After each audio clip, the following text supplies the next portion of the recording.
సుధాధారాసారై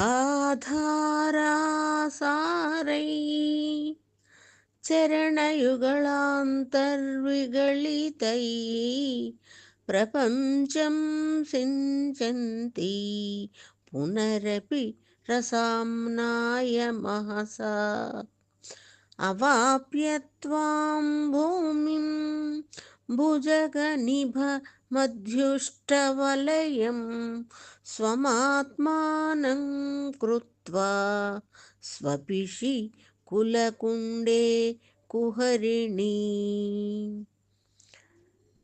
ఇది సౌందర్యలహరిలోని 10వ శ్లోకం.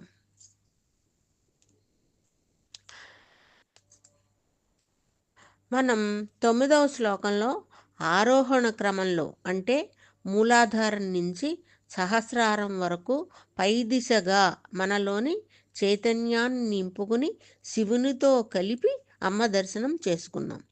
ఇక ఈ శ్లోకంలో అవరోహణ క్రమంలో అంటే పైనుంచి క్రిందికి మూలాధారం వరకు వచ్చి అక్కడ ఒక పాము ఎలాగైతే చుట్టలు చుట్టుకుని తన శిరస్సు మధ్యలో పెట్టుకుని నిద్రిస్తుందో ఆ విధంగా తిరిగి మళ్ళీ తన స్వస్థానంలో నిలుస్తుంది శక్తి. ఇది నిరంతర ప్రక్రియ. ఇలా మన శరీరంలోని 72,000 నాడులలో నిరంతరం అమ్మ తన అమృతధారలతో మనలో శక్తి రూపంలో ఉంది.